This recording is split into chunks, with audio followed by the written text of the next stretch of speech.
दाजी पाटलांना पाणी पाजून सलगरेमध्ये गेले 18 ते 20 वर्ष ते नेतृत्व करतायत।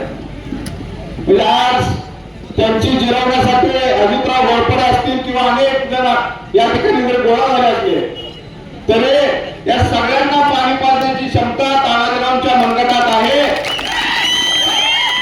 त्यामुळे कुणी एकत्र झालं, एकत्र आलं आम्ही तानाजीरावांची जिरवतो म्हणले म्हणून त्यांची जिरवणार नाही, जिरवू शकणार नाही। आणि त्यांच्या पाठीमागे आमदार सुरेशभाऊ खाडे हे हनुमानासारखे उभे आहेत। त्यामुळे निश्चितपणाने या पुढच्या काळात आपल्याला भारतीय जनता पक्षाला साथ द्यायची आहे आणि या जिल्हा परिषदेवर भारतीय जनता पक्षाची सत्ता येणार आहे आणि भाजपचाच अध्यक्ष होणार आहे आणि त्यामध्ये जयश्रीताईंचं नाव आघाडीवर असणार आहे। आणि निश्चितपणाने या मतदारसंघामध्ये या गावामध्ये कुणी गुंडगिरीचं राजकारण करत असेल, कुणी दादागिरीचं राजकारण करत असेल तर ज्या गावच्या बोरी त्याच गावच्या मागणी आहेत हे लक्षात ठेवा। तुम्ही जर मंगटाची भाषा कराल तर आम्हाला सुद्धा मंगटाची भाषा करता येते हे लक्षात ठेवा।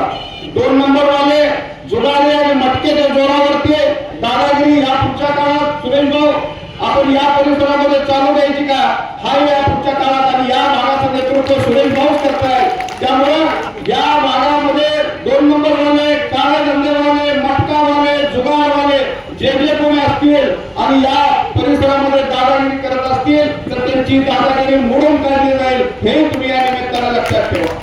निश्चितपणाने भारतीय जनता पक्षाची देशात सत्ता आहे, राज्यात सत्ता आहे, महापालिकेमध्ये सत्ता आहे आणि या पुढच्या काळात जिल्हा परिषदेवर सुद्धा भरवाच पडणार आहे। त्यामुळे या मतदारसंघामध्ये सुद्धा जयश्रीताईंना आपण त्यांचं कमळ आहे, मनीषाताईंचं कमळ आहे। शेतकरी बांधवांनो, तरुण मित्रांनो, मी तुम्हाला सांगतो की आम्ही सुद्धा भाजपवर टीका करत होतो, आम्ही सुद्धा भाजपवर टीका करत होतो, पण मी आजच तुम्हाला उदाहरण सांगतो। मी आज 450 किलोमीटर गाव प्रवास केला, 450 किलोमीटर केवळ भाजपने केलेले रस्ते चांगले आहेत म्हणून हा मी प्रवास सांगली जिल्ह्यात करू शकलो। कारण मी सांगलीतनं आरवडेला सकाळी 9 वाजता प्रचार सभा केली, त्यानंतर मी संखेला गेलो जे जत पासून 50 ते 60 किलोमीटर आहे, तिथून मी परत विसापूरला गेलो, विसापूरवरून मी आता एरडोलीला आलोय आणि एरडोलीतून मी माळेगावला जाणार आहे। म्हणजे जवळजवळ 350 ते 360 किलोमीटरचा प्रवास। हे जर काँग्रेस महाविकास आघाडीच्या राज्य असतं तर मला एक दिवस पूर्ण नसता किंवा संचित सभा मला करता आली असती। विसापूर आणि एरडोली मार्गावर जाता आलं नसतं। ही रस्त्यांची किंमत आहे आणि निरंजन दादाने सांगितलं तसं सांगलीपासून एरडोलीला येताना सुद्धा हायवेवरच यावं लागतं। म्हणजे विकास, रस्त्याचा विकास असेल, शेतकऱ्यांना दरमहा वर्षाला 12,000 रुपये असतील, आमच्या महिलांना दरमहा 1,500 रुपये असतील, वीज बिल माफ असेल आणि तुम्हाला सांगतो येत्या 30 जून पर्यंत शेतकऱ्यांची 100% कर्जमाफी होणार आहे। येत्या 30 जून पर्यंत शेतकऱ्यांची 100% कर्जमाफी होणार आहे। कारण सोसायट्याकडून कर्जाची माहिती मागवली जाते, सहकारी बँकाकडून आणि सगळ्या बँकाकडून शेतकऱ्यांच्या कर्जाची माहिती मागवली जाते। त्यामुळे कर्जमाफीला हे मत आहे, भारतीय जनता पक्षाला कमळाला मत म्हणजे कर्जमाफीला मत आहे। आणि मी महिलांना हेही सांगू इच्छितो की आता निर्मला सीतारामने अर्थसंकल्प सादर केला आणि त्या अर्थसंकल्पामध्ये या देशातल्या 3 कोटी महिलांना लखपती करायचं आहे।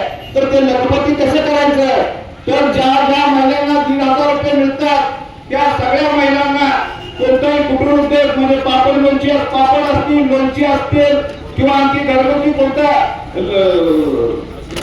आपले चटणी असेल, मसाला असेल हे तयार करायचं असेल तर त्याला 1 लाख रुपये प्रत्येक बँक बिना व्याजी कर्ज देईल, बिना व्याजी, बिना तारण। आणि मग यातनं ती महिला स्वतःचा व्यवसाय करू शकेल आणि त्यातले 400 रुपये त्या 1500 मधनं कट केले जातील दर महिना।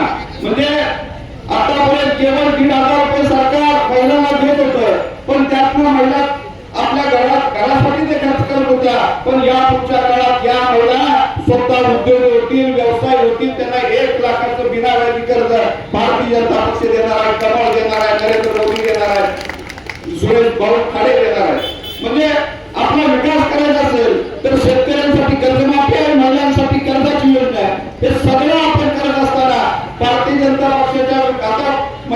मुस्लिम तरुणांना चांगलं भाषण केलं की भारतीय जनता पक्ष मुसलमानांच्या विरोधात, पण मिरजेत अनेक नगरसेवक मुसलमान झाले, मुसलमान निवडून आले, मुस्लिम धर्माचे आहेत. आताच तरुणांना ज्या भाषण केलं तोही सांगतोय की मी मुस्लिम धर्माचा असून सुद्धा भारतीय जनता पक्षाबरोबर आहे. याचा अर्थ सर्व जाती धर्मांना बरोबर घेऊन जाणारा हा उमेदवार आहे. आणि या परिसरामध्ये आता जे नेतृत्व करतायत ते जे उमेदवार आहेत ते यापूर्वी तुम्हाला भगवा पाहिजे का नागवा पाहिजे, आणि आम्हाला भगवा पण पाहिजे आणि नागवा पण पाहिजे. आम्हाला भगवा पण पाहिजे आणि आम्हाला नागवा पण पाहिजे. आम्हाला सगळ्या जाती धर्मांना बरोबर घेऊन जाऊन या तालुक्याचा, या जिल्ह्याचा विकास करायचा आहे. त्यामुळे जातीपातीचं राजकारण या पुढच्या काळात कोण करत असेल तर तेही बंद पाडायचं. केवळ विकासाचं राजकारण, सर्वांना बरोबर घेऊन जाणं राजकारण, गुंडगिरीला आणि मस्ती करणाऱ्यांना या तालुक्यामध्ये आपल्याला ठेचून काढायचं आहे. एवढंच या निमित्तानं सांगतो. आणि पुन्हा एकदा भारतीय जनता पक्षाचं चिन्ह आहे कमळ. एकाच मशीनवरती 2 बटणं असतील, त्यामुळे वरती आणि खालती कमळावरती बटन दाबा आणि जे जे तानाजीरावची जिरव पाहतायत त्यांची जिरवूया. एवढंच या निमित्तानं आवाहन करतो आणि सांगतो. जय हिंद, जय महाराष्ट्र. धन्यवाद.